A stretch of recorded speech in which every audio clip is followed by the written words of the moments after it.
Reality seems to be whatever you think it is.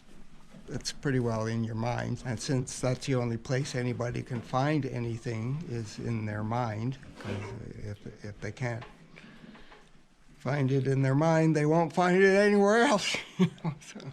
And if you found it, then it is in your mind. We're mindful all the time of how the only thing we have to count on is our agreements with each other, is the foundation of our make-believe world. It's a total fantasy, but it's just as real can be, you know. But it's a fantasy. It's something that lives only in people's imaginations. There is no world aside from your imagination. The world does not exist. You only have an imagining of a world, which is great, you know. I'm not complaining. Even from a physicist's point of view, there's nothing here. There's nothing solid. It's just an interference pattern, series of intersecting interference patterns, some of which are energetic enough to persist for periods of what we call time, but since you can't factor time into the equation, anyway, you see what I mean? But it doesn't mean that you can't have fun with it and enjoy it, even though at some level, of course, it's a total illusion. Well, yes, it is a total illusion. There's no there. There's just what you think is there. If you keep thinking it, you'll keep finding it. It will always be there, waiting for you. In this conversation that we're having with each other right now, I feel like I need to address the nature of reality in order to give us a framework in which to have a conversation. Okay, so matter is condensed consciousness. Matter is a form of consciousness. What else can I say? That's, you know, the proof is in the pudding. You know, there is no matter apart from consciousness, therefore they're the same phenomenon with different facets showing up. Well, different vibrational pattern. Well, absolutely, yes. Since we have a word for it, absolute, we can use that as a reference point. But the absolute is really hard to pin down, apparently. Physicists have an idea of an imagining of what might be if there was something there,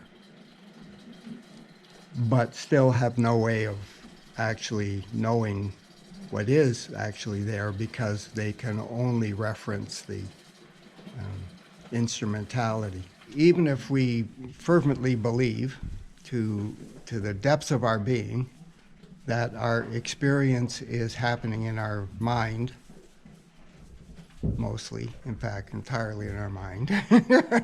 That's the only place where our experience is actually being like assembled right now from all these different dimensions that we inhabit. And we are multidimensional beings, and we inhabit many different dimensions all at the same time, and it all comes together in someone being able to say, I am here. I am here, I am here. And that's it. That's, you know, that's all you can say about it, because the rest is inexplicable mystery and obviously is there for our endless entertainment and enjoyment as we explore the stupendous complexity and enormous capacity of reality to continually surprise and annoy and overwhelm you. And delight you. And delight you, yes. In the midst of this global pandemic, still in its early stages, unfortunately, we are fortunate to be able to isolate ourselves without being out of touch with what's going on. So we're intimately aware of what is transpiring in the world. We're not isolating ourselves from our fellow human beings who are enduring this transition with us. You know, there is an end. There is a beginning, rather. This is the end. The end times. No, it's a lot of things that were actually quite harmful to the planet are going to be ending much quicker than they would have otherwise, and many things which are actually beneficial to the whole planet will get attention and prosper and thrive and begin to repair the damage that's been done. And that's the good news. And the bad news is it's going to be a while.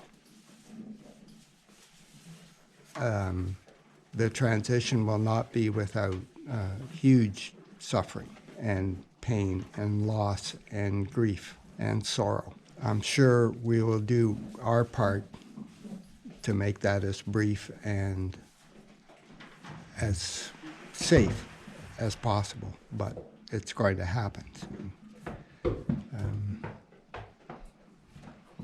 We're preparing for that inevitability, and meanwhile are still dealing with some day-to-day annoyances that are actually lessons for us and an opportunity for us to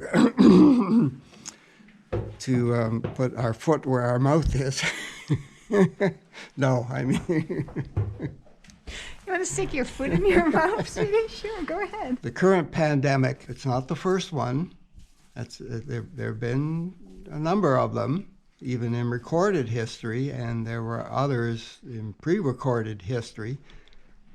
But it could be the last pandemic if people so choose. But it's here as a message from the future.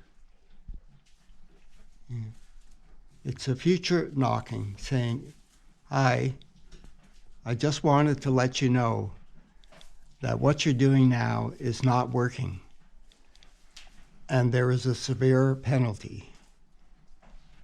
I would say consequence. Consequence, sorry. That's so much more diplomatic. The purity of the message cannot be lost. There's just consequence, and the universe is a zero-sum game. It came out of love. It will be in love, and it will go back to love, and that's the cycle. The preordained cycle. And everything else is just the illusion that we are experiencing in order to have an experience. We crave experience, and this is it, baby.